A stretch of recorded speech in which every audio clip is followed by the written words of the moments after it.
Dans cette vidéo, je vais te partager une approche féminine de l'entrepreneuriat qui, moi, personnellement, a changé ma vie. Il y a quelques années de ça, j'étais pas entrepreneur, je travaillais en entreprise et comme quasiment tout le monde, j'étais tout le temps dans mon énergie masculine, à travailler, à travailler, à travailler, à faire plutôt qu'à être. Mais ces dernières années, en tant qu'entrepreneur, ont changé ma vie. Et je vais t'expliquer les 7 clés que j'ai comprises et qui ont vraiment transformé ma manière de faire les choses. Le premier point important à comprendre déjà, c'est les énergies féminines et masculines. Qu'est-ce que c'est et de quoi on parle? On ne parle pas ici d'être une femme ou d'être un homme, on parle d'énergie que tout le monde a à l'intérieur de soi. Donc une approche féminine de l'entrepreneuriat, ça peut aussi parler aux hommes. Mais bien sûr, nous les femmes, on l'incarne par essence. L'énergie féminine, c'est justement l'énergie d'être plutôt que de faire. C'est l'énergie que l'on voit dans la nature. C'est cette énergie qui reçoit et qui donne une forme à ce qui est invisible. Alors que l'énergie masculine, c'est cette énergie de la graine, du potentiel que tu ne vois pas, qui n'est pas encore exprimé. La nature féminine a ce don de révéler ce qui est inexprimé et de le multiplier. Donc ce sont deux manières d'être différentes mais complémentaires. Et à l'intérieur de nous, il faut les équilibrer. Il ne s'agit pas ici de n'avoir qu'une énergie féminine, auquel cas, on pourrait rien créer. C'est la complémentarité des deux qui permet l'harmonie. Et aujourd'hui, on voit bien que c'est l'énergie féminine qui manque cruellement. On manque d'empathie, d'intuition, d'harmonie. C'est pour ça qu'il est important de se le réapproprier dans l'entrepreneuriat. Et en tant que femme, c'est absolument essentiel pour ne pas s'épuiser et pour rester aligné à ce que l'on fait. Le premier point, ça va être ton cycle naturel. Le rythme de travail classique est basé sur le cycle hormonal de l'homme, qui est identique chaque jour. Ce sont des cycles de 24 heures et chaque jour, un homme se réveille avec les mêmes niveaux d'énergie. La femme, elle, a un cycle de 28 jours. En réalité, l'homme suit un cycle solaire. Le soleil se lève chaque jour, de la même manière. Mais la femme suit le cycle lunaire de 28 jours. Elle n'est jamais la même. Tes niveaux d'énergie fluctuent à travers ce cycle. Il y a 6 ou 7 jours lorsque tu ovules où tu vas avoir une énergie incroyable et tu vas être bien plus efficace que les hommes. Mais il y a 6 ou 7 jours dans ton cycle lorsque tu as tes règles et normalement tu ne devrais rien faire et uniquement te reposer, te nourrir et récupérer. La connaissance de ton cycle, c'est la première base d'une approche féminine de l'entrepreneuriat. Si tu n'es pas familière avec ça, tu ne vas pas pouvoir saisir l'opportunité de le suivre et tu vas continuer à fonctionner sur un cycle masculin qui, par nature, n'est pas fait pour toi. Donc, commence à implémenter des choses pour suivre ton cycle naturel. Surveille tes niveaux d'énergie. Regarde tes besoins à l'intérieur et commence à y répondre. Par exemple, utilise la semaine où tu es pleine d'énergie pour créer des vidéos, pour avoir des rendez-vous avec tes clients, pour faire des choses qui vont te demander beaucoup d'énergie et de créativité. C'est le moment de mettre au monde ce qui vit à l'intérieur de toi. C'est littéralement ce que fait ton utérus. Alors suis le même processus. Ensuite, lorsque ton corps va se préparer à menstruer, c'est le moment où tu peux commencer à ralentir et à boucler ce qui doit être terminé pour te préparer à te reposer. La semaine où tu as tes règles, tu peux en profiter pour étudier, te former, monter en compétences, mais te reposer. Tu n'es pas dans la créativité. Tu peux planifier, organiser, mais voilà, rester à l'état de repos.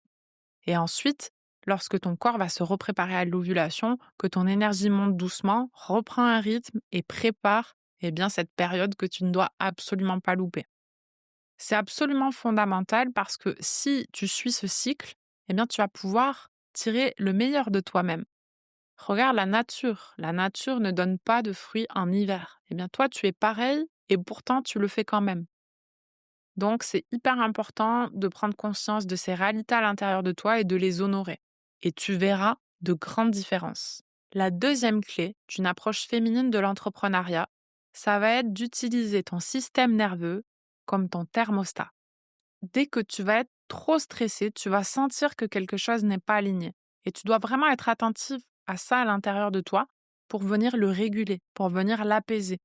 Si tu sens un stress constant, c'est que quelque chose ne va pas, quelque chose n'est pas aligné. Alors sois à l'écoute et prends en compte des temps de repos dans ton travail, des moments de créativité qui ne sont pas liés à la productivité. Si tu es tout le temps contrainte à t'extirper de la productivité, tu vas t'épuiser. Alors, fais en sorte de bien écouter ton système nerveux lorsqu'il te dit de te calmer et de te mettre au repos. La troisième clé pour une approche féminine dans l'entrepreneuriat, ça va être de tout romanticiser. Il faut que tu sois amoureuse de ton activité, que tu sois amoureuse de tout ce que tu fais, même de ta comptabilité. Donc pour cela, donne-toi les conditions. C'est quoi finalement qui t'anime vraiment, qui te plaît vraiment? Au lieu de te mettre dans un bureau qui te déprime et qui te donne pas envie de travailler et juste de scroller et regarder l'heure passer, mets-toi dans un environnement qui te stimule. Mets-toi face à une fenêtre où tu vois le ciel, les arbres. Va travailler dans un parc. Prépare-toi un café, une boisson que tu adores. Peu importe ta manière de romanticiser, trouve des manières de profiter du processus, de l'apprécier. Mets-toi un beau bouquet de fleurs, des fleurs que tu vas respirer avant de travailler. Même si tu travailles à la maison, prépare-toi, fais-toi belle, parce que tu fais ça pour toi-même. Donc, prends le temps de réfléchir à ce qui est important pour toi, à ce qui va faire que tu vas apprécier le processus et tomber amoureuse de ton travail. La quatrième clé, ça va être la confiance et le lâcher-prise. Quand on est trop dans une énergie masculine, on va essayer d'être dans le contrôle absolument, de faire, de faire, de faire, de faire en attendant des résultats. Mais pour une femme, le risque, c'est du coup de ne pas du tout être dans son énergie féminine de réception. Tu dois vraiment faire confiance au processus sans être dans la paresse ou la procrastination. Mais si tu as fait les choses, eh bien, fais confiance et laisse la vie aussi passer à travers toi. C'est très, très important quand on est une femme.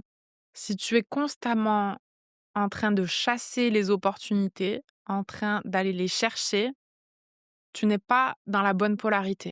La polarité féminine, elle est magnétique, elle reçoit. Donc si tu es constamment dans l'autre polarité à aller chercher, eh bien tu vas repousser. Prends un moment de recul et de lâcher prise et fais confiance au processus. La cinquième clé, elle est liée au fait de romanticiser son quotidien et son travail. Cette cinquième clé, c'est d'y prendre du plaisir. Viens prendre du plaisir dans tout ce que tu fais et ne le néglige pas.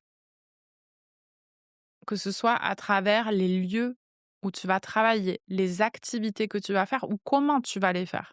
Si par exemple tu dois enregistrer des vidéos et que voilà, tu te sens pas vraiment emballé par le processus, fais-le avec ta meilleure amie. Transforme ce moment en un moment de plaisir, un moment où tu vas apprécier. C'est hyper important pour continuer sur le long terme parce que si tu ne prends pas de plaisir à ce que tu fais, ta motivation va baisser. Et donc, il faut absolument que tu comprennes ce qui te plaît vraiment et ce qui te donne du plaisir dans ton travail. Et ça, il va falloir le faire grandir et le nourrir. La sixième clé, et celle-là, c'est une des plus importantes et une dont on parle le moins, c'est que tu dois vraiment éviter l'épuisement. Et la plupart des approches de business aujourd'hui, elles répondent à un système masculin, à une énergie masculine. Et souvent, c'est pour ça que les femmes s'épuisent et décident d'abandonner. Elles font 80 heures semaine, elles n'en peuvent plus. C'est pas du tout la bonne approche pour une femme. Concentre-toi sur multiplier et créer de la valeur. Si tu fais des petits produits où tu dois chasser des centaines de clients pour survivre, ça va t'épuiser. Tu peux le faire, mais il faut que tu trouves les moyens de justement ne pas être dans cette dynamique de chasser, chasser, chasser, additionner. Tu es dans une logique de multiplier. Donc, essaie de trouver comment apporter un maximum de valeur. Parce que si tu fais vraiment à partir de ton cœur et de ta passion, naturellement, tu vas créer énormément de valeur. La femme fonctionne comme ça. Donc, essaie de chercher des approches entrepreneuriales qui vont dans ce sens. Et surtout, de ne pas aller dans des approches voilà, où il faut, travailler énormément, pour avoir des résultats, être dans la culture du burn-out. Vraiment, surtout pas. Et le dernier point qui vient comme synthétiser tout ça, c'est de t'assurer à recevoir les bonnes influences. L'énergie féminine, elle reçoit et elle multiplie, mais c'est véritable pour tout. Donc si tu reçois des mauvaises influences, des mauvaises énergies, des mauvaises atmosphères, tu vas aussi les multiplier. Donc assure-toi de te mettre en résonance avec des bonnes influences, avec ce qui te rend heureuse, ce qui t'illumine, parce que ça va directement influencer ton entreprise et ton état d'esprit. Par exemple, passe beaucoup de temps dans la nature.